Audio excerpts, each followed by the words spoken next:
Hola amigos, estamos en un nuevo episodio de Chismearte. En esta ocasión está con nosotras otra vez Alana. Regresé después de mucho tiempo, otra vez aquí presente. Sí, claro, qué gusto verte, Alana. Un placer. Y pues en esta ocasión nos acompaña igual un invitado especial, el artista Fernando Leal, Audirac, está con nosotros. Lo vamos a entrevistar, es un placer estar con usted, maestro. Gracias por darnos un chancecito ahorita de entrevistarle. Pues no sé si quieras comenzar ahorita. Sí, o sea, ahorita nos trae su libro El fin del mundo conocido. Queremos saber un poquito más acerca de este libro que está presentando, que trae, y la exposición que inauguraron ayer en la galería. Sí, como no, pues ante todo muchas gracias por invitarme y efectivamente presentamos no anoche sino antenoche aquí en el Macay con mi amigo Rafael Pérez y Pérez y con el autor del texto del libro, que es un director de cine norteamericano que se llama Edmund Elias Merige. Presentamos este libro que se llama El fin del mundo conocido en español y que está únicamente en inglés, ¿no? Porque es un libro publicado en Italia y pues porque sus autores, que son Merige, el autor de Bigoten, un gran director de cine, y Christopher Skelton Ford, que es el bibliotecario en jefe de Oxford. Entonces ellos, en un diálogo conmigo, creamos este libro que no se puede concebir como un catálogo porque es una especie de libro en imágenes, de narración en imágenes, un libro objeto lleno de dobleces y pliegues, es una especie de rompecabezas que trata de recoger precisamente en su diseño tan particular el sentido envolvente de la propuesta pictórica que simultáneamente estamos presentando en la Galería Aguro, aquí en la calle, en la avenida Montejo, y la exposición que sigue aún en pie en la Galería Art 1A en Lucerna, en Suiza. Estas dos exposiciones están interconectadas porque este es el capítulo del libro. Las obras que aparecen en la exposición corresponden al capítulo del libro llamado End, fin, y las obras que están en Lucerna corresponden al capítulo Panorama de Lucerna. Entonces el libro es parte de las exposiciones, es un libro objeto y tenemos que cambiar un poco el concepto de un libro que es un catálogo que reproduce imágenes a través de medios mecánicos, fotomecánicos, y otro libro que interpreta, como en este caso, las obras creando otras obras, porque estas obras que se presentan en la Galería Aguro, por razones que explicaré más adelante, son prácticamente imposibles de reproducir. También explicaré las características de este libro y de la exposición. Ok, antes de que nos adentremos un poquito más en estas características, ¿nos podría comentar qué lo llevó a crear el libro y la exposición? Bueno, pues es decir, yo no me he dedicado a otra cosa, ¿verdad?, que a tratar de ser un artista, y pues naturalmente la interacción, es decir, hay muchos libros sobre mi trabajo desde hace muchos años, pero que serían monografías o catálogos con textos de críticos o teóricos muy importantes, tanto en América Latina como en Europa. Este, en cambio, es un libro de artista porque sea Merige cuanto yo, Merige no es un teórico del arte como lo puedo ser yo, pero no como profesión, sino como práctica, ¿no? Él es un artista, es un gran director de cine, y Skelton Ford sería, digamos, la figura más académica en este libro, al ser un doctor en Historia del Arte de Oxford.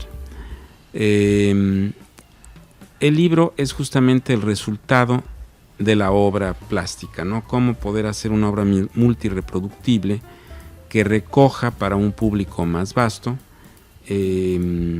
estas obras de gran formato y de técnicas muy especiales, y es una continuidad, es decir, de ninguna manera podemos considerarlo como algo aislado o ilustrativo, sino que es parte de la exposición misma, no es otro capítulo, no el capítulo que da nombre al libro, que es el fin del mundo conocido, sino algo que refuerza el sentido de ese título. ¿Por qué es el fin del mundo conocido, verdad? Pues porque realmente nosotros creemos que conocemos algo, pero sí, para los que nacimos antes del cambio de siglo, la transición entre el siglo XX y el siglo XXI realmente no tuvo mucha diferencia, no es como la transición entre el siglo XIX y el siglo XX, en donde pasamos de las carrozas de caballos al automóvil, ¿no? Y a la aparición de la cinematografía y a la aparición de una guerra de tipo industrial que ya había sido preanunciada durante la guerra de secesión en Estados Unidos, que es donde aparecen los primeros botes o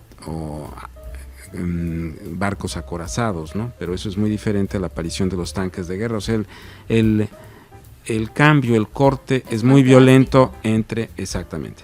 En cambio, entre el siglo XX y el XXI, pues ni cuenta nos dimos, ¿no? Fue una fiesta muy bonita y que apareció el euro, ¿no? Que no existía, la moneda unificada y hasta ahí. Pero poco a poco, cambios muy drásticos desde los años 90 del siglo XX hasta la fecha han ido paulatinamente tomando lugar, ¿no? Tomando una presencia más importante. La aparición de la digitalización, de los teléfonos celulares, de esto que estamos haciendo, que permite una horizontalidad del fenómeno de comunicación social y que también va a influir de manera definitiva en la economía y en el retrato de nuestra época. El momento en el siglo XXI en donde realmente hemos sentido un verdadero cambio de siglo o de milenio es el momento producido por la pandemia, ¿no?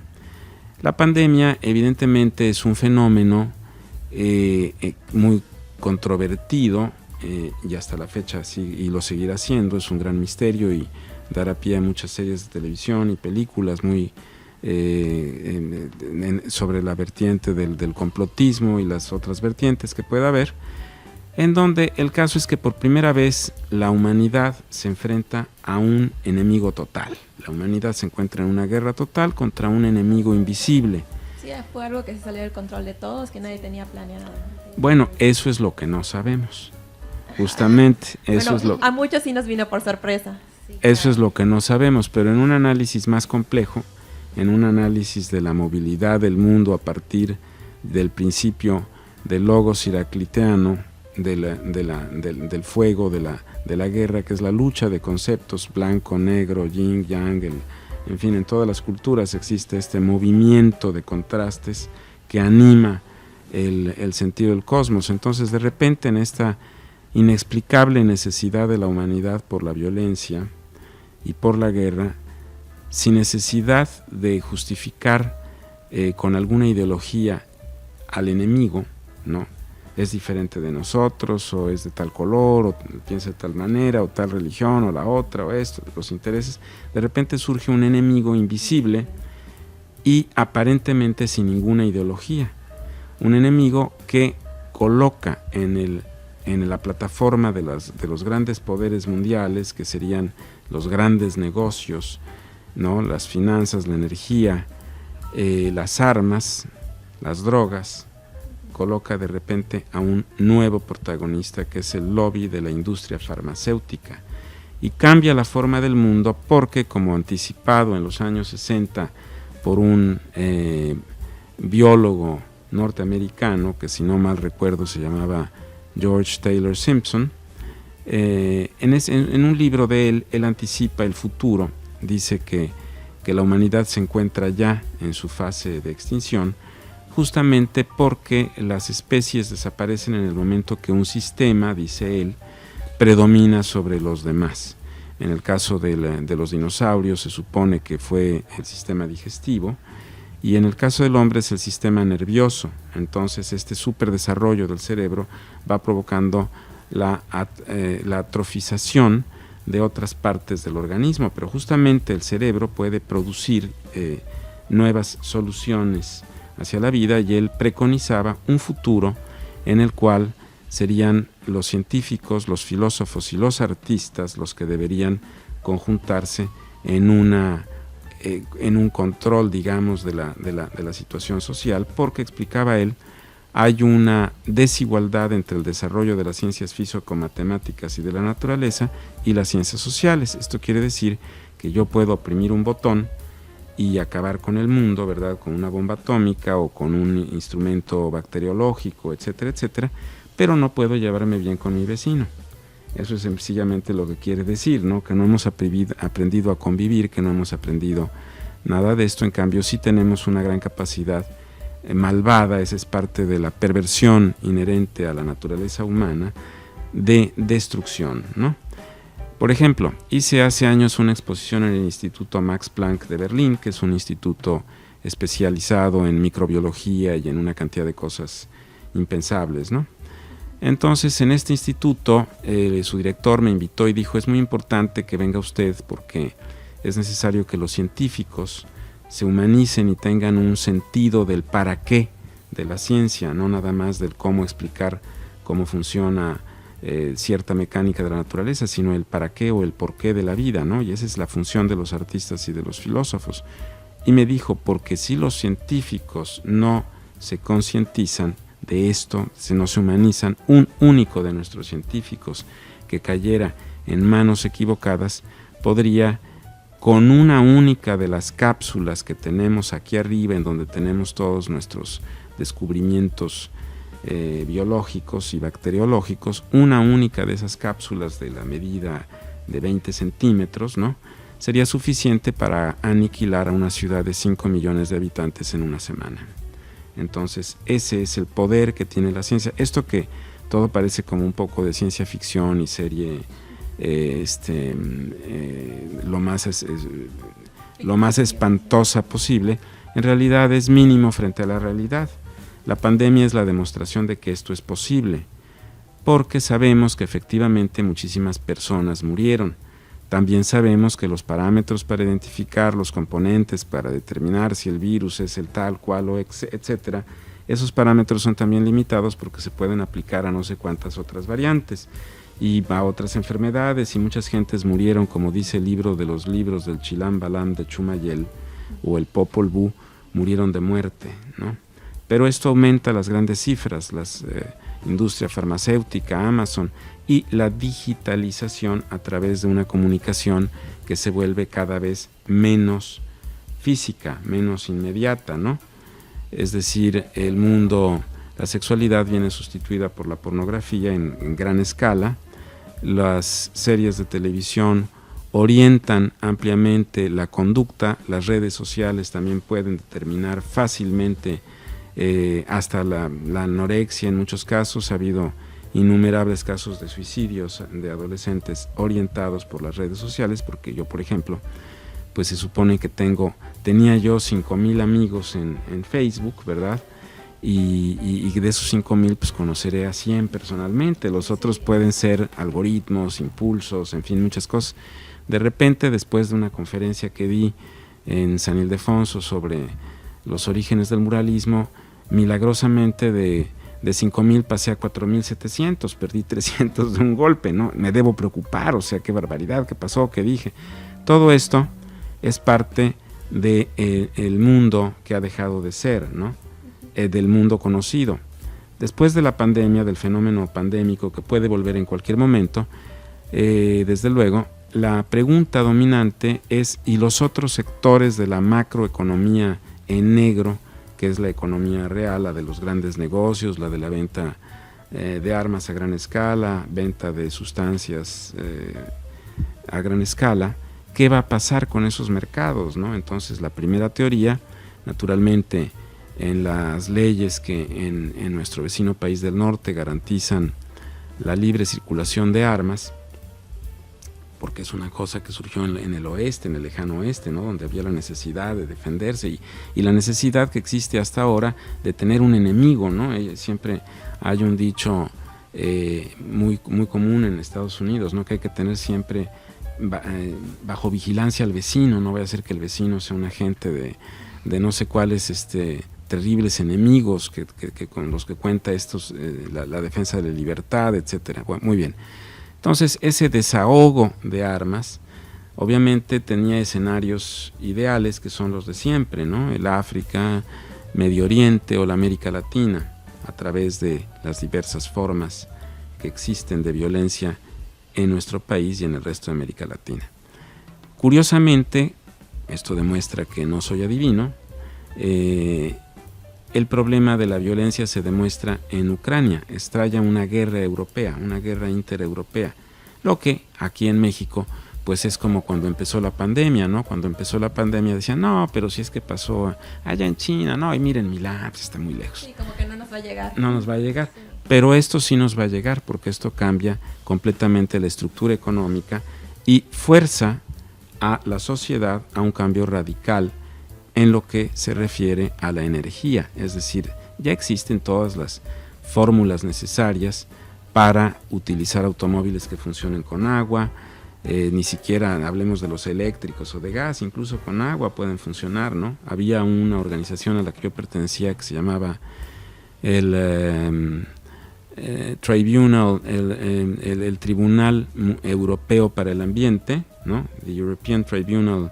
for the Environment, que era una asociación de científicos, artistas y filósofos, no admitíamos políticos, y nos reuníamos 2 veces al año en alguna ciudad de Portugal, la sede estaba en Londres, ¿no? Para lanzarle propuestas a las Naciones Unidas y todos estos grandes sociólogos y filósofos coincidían en que el mundo estaba terminando, la capa de ozono, etcétera, etcétera. Solo no se ponían de acuerdo en cuándo había empezado el fin del mundo. Unos decían que hacía 15 días, otros que hacía 15 años, otros que iba a comenzar dentro de 5 minutos, ¿no? Pero todos estaban de acuerdo en esto. Todas estas circunstancias están forzando a un cambio inmediato que no se ha dado simplemente porque la reconversión industrial es muchísimo más costoso, cambiar toda la industria del mundo, de los automóviles y todo esto, ¿no? Que simplemente admitir que se tiene que hacer, y esto ahora se va a tener que hacer porque la crisis energética va a colapsar muchas industrias, como ya lo hizo la pandemia. La pandemia ha producido lo que se llama el trabajo a casa, etc. Con esto grandes edificios se quedan vacíos porque las oficinas ya no son necesarias, produce un inmediato colapso de la industria inmobiliaria y así sucesivamente, ¿no? Ese es el mundo conocido, por eso ha terminado. Dentro de todo esto hay un elemento común en la digitalización, en la comunicación digital. Vemos a muchas parejas de jóvenes que están en la mesa y en vez de hablarse directamente se están texteando con el celular y esto, ¿no? Todo depende de eso. Pero eso, que es creación de impulsos y de información, se ha convertido en la riqueza de un nuevo sistema, que es el sistema de la criptomonetización y de las monedas digitales. Las monedas digitales no son ilegales, sino alegales, porque no están en ningún lado, obedecen a una estructura planetaria horizontal. No hay una oficina en la que yo me pueda quejar de aquello, ¿verdad?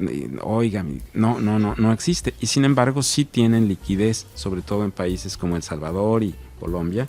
Yo puedo ir a comprar un taco, ¿no?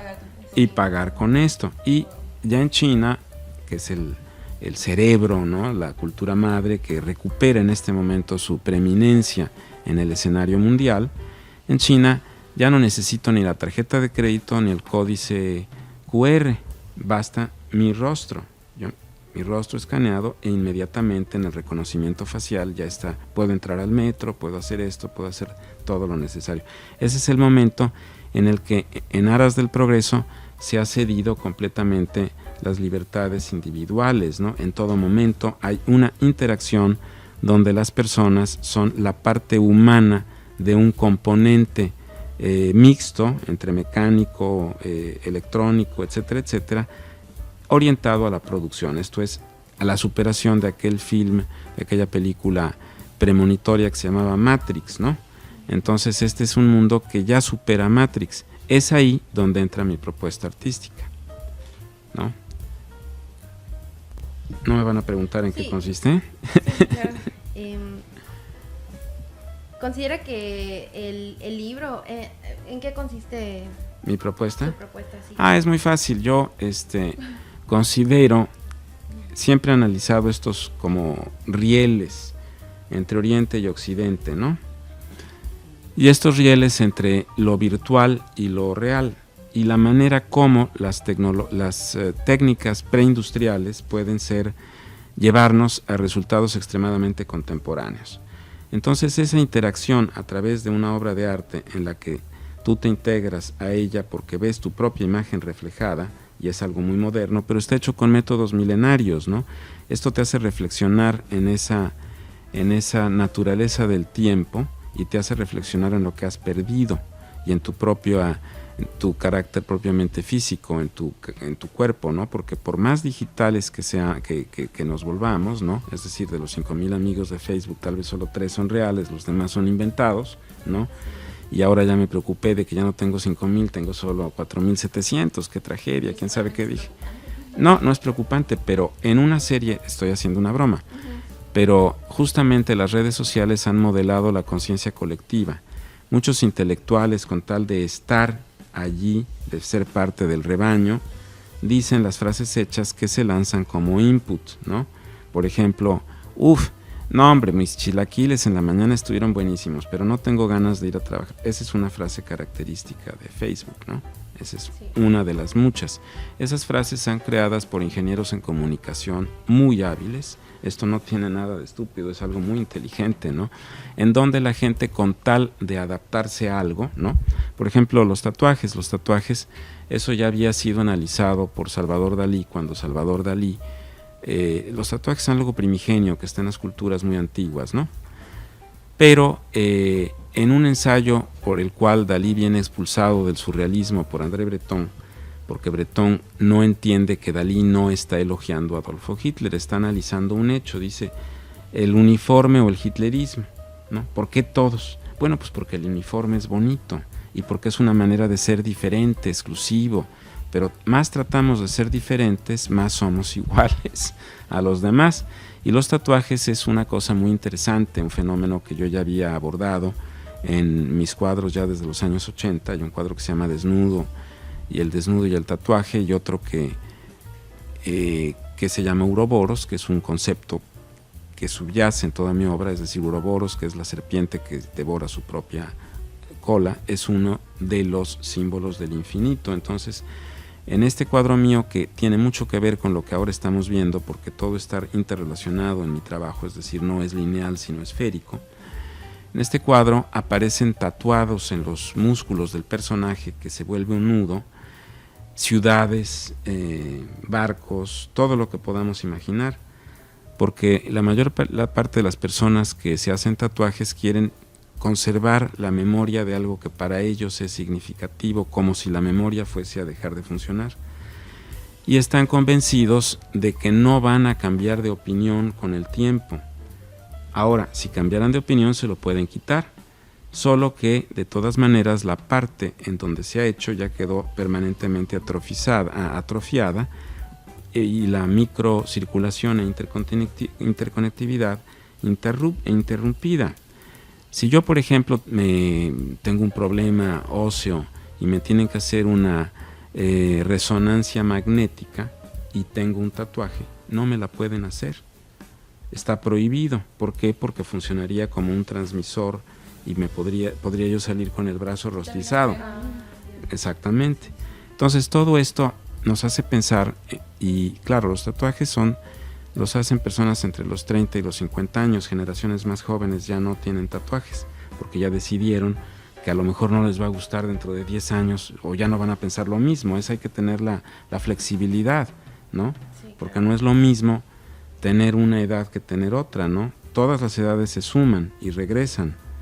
Es decir, una persona muy anciana puede tener rasgos muy infantiles, y una persona muy pequeña, a pesar de su poca experiencia, el efecto del aprendizaje, ¿no? El efecto del crecimiento y de la experiencia en lo inexplicable, de la devoración universal, ¿no? De cómo el más grande misterio de todos es la necesidad de comer y la crueldad que esto también implica, ¿no? Ese es uno de los grandes misterios de la vida, ¿no? En fin, son parte de las angustias que subyacen en mi obra plástica, ¿no? Entonces, su obra, entiendo que no solo ahorita, sino en general, la obra que ha creado a través de toda su carrera artística, se basa mucho en la sociedad, los cambios que esto trae. Pues no exactamente, porque no soy un artista de tipo periodístico, ¿no? Uh-huh. Sino más bien se basa en el pensamiento, ¿no? Es decir, yo me hago preguntas muy sencillas y a partir de esas preguntas no estoy fijando un momento, sino estoy tratando de ver la mecánica de lo que podríamos llamar el presente continuo. Esta es una actitud oriental para todos los amigos que se dediquen a hacer haikus, que nos estén escuchando. Un haiku no es simplemente una división métrica de 5, 7, 5 sílabas, sino una manera de pensar, un estado de comunicación con el mundo, ¿no? En donde yo estoy aquí en el todo, como parte de esto, soy parte de la mesa, de la cámara fotográfica o de la planta, ¿no? O de ustedes de los otros, en una especie de percepción que va más allá de nuestra propio ente o de nuestro propio cuerpo. En esa medida, la idea del presente continuo es una idea que subyace a la actitud satori necesaria para el estado zen, ¿no? El estado de iluminación en el mundo occidental, en donde se produce esa instantánea comunicación que no es metafórica y está en eso que llamaremos hoy, el presente continuo. Nada más que hoy y el presente continuo en sí mismos, si lo vemos desde un punto de vista occidental, no existe porque es un pedacito del ayer y un pedacito del mañana. Nos encontramos en la angustia de ese tránsito constante que llamaremos devenir, ¿no? El tránsito pictórico entre la luz y la sombra. En la luz absoluta no se ve nada, en la sombra absoluta, en la oscuridad absoluta tampoco, y nadie puede concebir ninguna de las dos porque nosotros nos encontramos en el devenir. O sea, es imposible imaginar la nada por la sencillísima razón de que el solo esfuerzo de imaginarla ya le da una cierta corporeidad. De la misma manera, nosotros dibujamos palabras y la palabra es un dibujo. Entonces, ese dibujo lo hacemos con líneas, solo que no nos hemos puesto a pensar que las líneas no existen en la realidad. Es un punto continuo ahí. Es que no existe por una sencillísima razón, porque si la podemos ver, por delgada que sea su superficie, es una superficie, es un plano. Entonces, en la amplificación del plano, digamos que yo he tratado, sobre todo en esta serie que estoy presentando en la Galería Aguro y que es también motivo del fin del mundo conocido, es una serie de obras que podríamos considerar la amplificación de la superficie de una línea.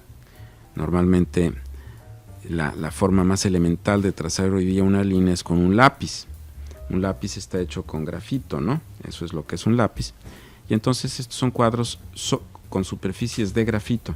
Es como si estuviéramos navegando en la superficie de una línea y en esa misma superficie nos fuéramos adentrando, abismando, hasta quedar atrapados nuestro reflejo en la obra, y ese reflejo nuestro en la obra nos observa y nos volvemos el objeto observado por el sujeto atrapado en la obra, ¿no? Ese es el juego que se establece, cómo podemos quedar atrapados en una línea, ¿no?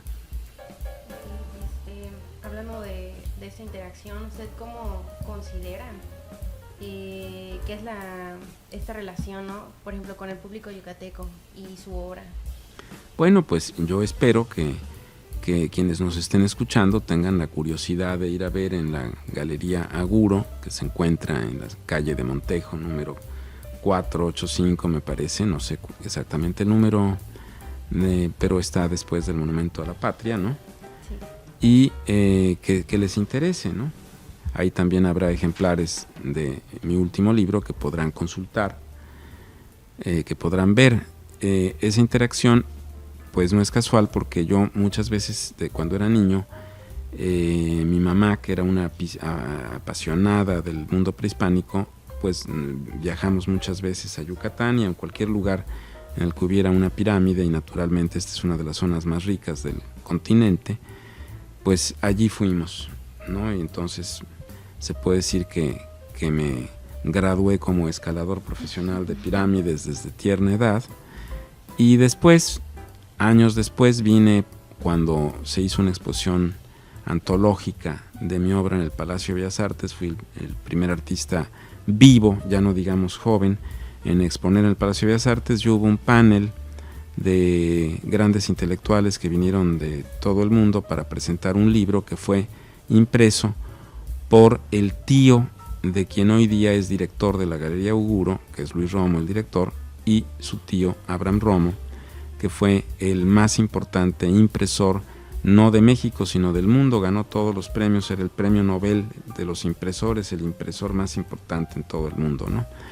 Y él, su primer gran aventura fue ese libro que lo presentó entre otros intelectuales importantes, Pierre Restany, el famoso crítico y teórico francés que lanzó a Yves Klein y lanzó el Nouveau Realisme en los años 50, y él vino en su único viaje a México a presentar ese libro, y vinimos pues en peregrinación a Chichén Itzá prácticamente, y a Mérida. Estuvimos en un hotel muy bonito que me enteré que ya no existe, en donde cada una de las, o que existe el edificio, pero ya no existe con las características que tenía, que es cada una de las habitaciones tenía un amueblado con muebles Art Deco y Art Nouveau, muy bonitos, todos diferentes, originales. Era un museo del mueble, ¿no? Ahí nos hospedamos, y quien fue nuestra guía en esta ciudad fue Teresa Loret de Mola, que es un personaje conocido aquí obviamente en todo México, y aquí en Yucatán, pues por obviamente razones evidentes, su familia y también su obra como artista plástica, ¿no?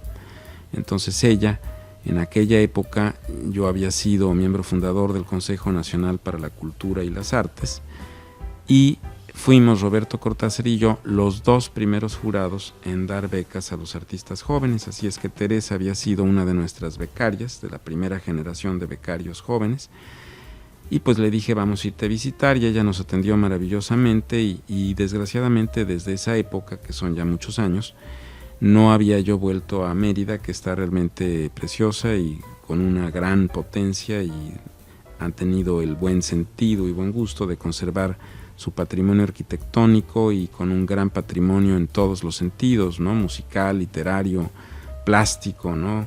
Grandes museos, grandes colecciones, gastronómico, en fin, un ejemplo, digamos, no solo para México, sino para América Latina y el mundo. Es lo que tendría yo que decir. Yo le tengo Gracias. una pregunta, así ya aprovechando que está aquí. Sí. ¿Usted cuando termina de crear una obra y la va a exponer, espera o tiene una expectativa del público, una reacción que tenga ese público? Pues, mire usted, eso es completamente impredecible, porque el público no es una entidad abstracta. O sea, decía Edgar Allan Poe que se requiere tanto talento para ser público como para ser autor. Entonces habrá personas con las que habrá una inmediata sintonía, y otras personas que requieran una gran cantidad de explicaciones y aún así no les guste, pero no es una cuestión de gustar o no gustar, porque esas son aproximaciones elementales a una obra de arte, ¿no? Una obra de arte tiene esquemáticamente expuesto 3 niveles de apreciación por parte del público, dependiendo de su nivel educativo y de su sensibilidad. La primera cosa con la que reacciona una persona frente a una obra de arte es el me gusta o no me gusta, que es una reacción instintiva, ¿no? Me gusta porque está bonito, porque es un paisaje, ¿no? O porque es un florero, o porque es un retrato de una chica guapa como ustedes, o porque es un desnudo, o porque es un chico guapo, porque es esto, porque es un niño, porque me conmueve, ¿no? En fin, esas son reacciones que no tienen nada que ver con el mundo del arte, porque usted está reaccionando allí con elementos afectivos a un producto cultural que se mueve de otra manera.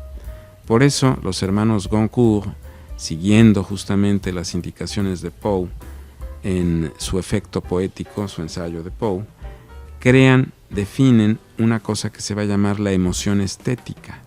Y la emoción estética no involucra estos sentimientos afectivos, sino es un nivel de elevación diferente, de emoción diferente frente a la obra, que nos eleva de nuestra realidad humana, ¿no? Es algo parecido a las emociones que provocan los trances religiosos o los grandes dramas sociales, que pueden ser afectivas, pero no lo son únicamente, ¿no?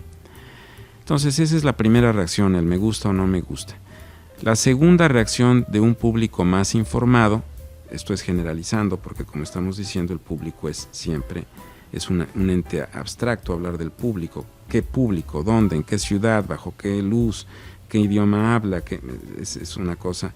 Ciertamente las artes visuales y en particular la pintura pues tienen una gran universalidad porque no tienen por qué atravesar por traducciones, pero aún así necesitan ser traducidas, ¿no? Dice un viejo dicho, una imagen habla más que 1000 palabras, ¿no? Entonces la siguiente aproximación es la de se parece a.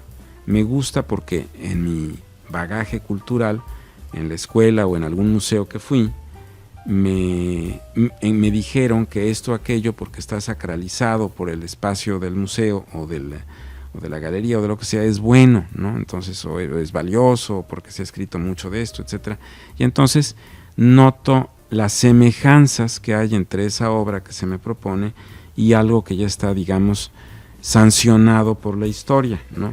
Es que me recuerda a Miguel Ángel, se parece a Picasso, se parece a esto, se parece al otro. Ese es otro nivel que ya implica una cierta información y capacidad de relación a partir de las citas. Y luego viene el tercer nivel, que es el único que realmente tiene importancia. Es el no se parece a, sino el poder encontrar lo específico y original de lo que estamos viendo, ¿no? Pero ese nivel requiere de empatía y no necesariamente de información, porque yo conozco muchos intelectuales, ¿no?, que han hecho pésimas interpretaciones de mi trabajo y personas, obreros o trabajadores domésticos o personas o secretarias o personas comunes y corrientes, ¿no?, entre comillas, porque no existe nadie común y corriente, todas las personas son excepcionales por una u otra razón, todas las personas son abismos en los que hay que profundizar, ¿no?, infinitos abismos, que hacen interpretaciones de primer golpe de vista mucho más originales y geniales, y sin ninguna cultura, y personas que pertenecen a culturas muy variadas, ¿me explico? Entonces en esto es más bien no el ente pasivo de yo propongo esto y te impongo este discurso, sino de el juguete que yo te estoy regalando, qué uso le vas a dar, cómo lo vas a recomponer, ¿no? Por ejemplo, esta exposición, pues yo soy el autor de las obras, pero la manera como están organizadas, es decir, la museografía la hizo el autor del texto del libro, el director Edmund Elias Marriage, ¿no?, autor de una película célebre que se llama Bigotten y que es Bigotten, y que es contemporánea a mi cuadro Imagen de lo Absoluto, 1990. Él y yo no nos conocíamos, pero ahí es donde estuvo la gran afinidad cuando nos conocimos, nos buscamos por esa enorme afinidad, él en la cinematografía y yo en la pintura, de conceptos, y ahí empezó un trabajo en equipo, ¿verdad?, de intercambiar ideas y de leernos la comunicación necesaria para crear nuevas obras, ya sea en su terreno cinematográfico o en el mío pictórico. Entonces él, que ha venido especialmente a Mérida a presentar el libro, él montó la exposición, es decir, él organizó las piezas como quien organiza una partitura, ¿verdad?, y la interpreta de una manera, es decir, la partitura ya está, ¿no?, pero puede ser interpretada, no sé, uno es la Quinta Sinfonía interpretada, dirigida por Herbert von Karajan, y otra por otro director, ¿no?, por el gran director que lo precedió, ¿no?, en fin, en este momento no importa, pero nos estamos... Al fin y al cabo su interpretación común.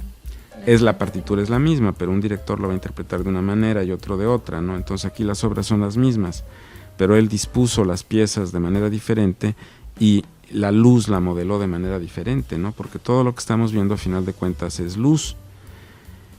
Y la luz, si yo muevo estas obras de esa galería y las pongo en otra, con otra luz, ya son diferentes, y si las cambio de país, son diferentes, porque por ejemplo, nosotros hemos visto fotografías de la India o fotografías de Guatemala, en donde se ve un colorido esplendoroso, pero si yo veo esas fotos en esta luz eléctrica, se van a ver iguales, solo que la luz eléctrica aquí, por el tipo de focos, va a ser diferente que la luz eléctrica en otra habitación. Si contrariamente ya una vez convencido, viendo esto en luz artificial, que hay un gran colorido, lo cierto es que nunca me voy a dar cuenta de cómo es realmente hasta que vaya al lugar.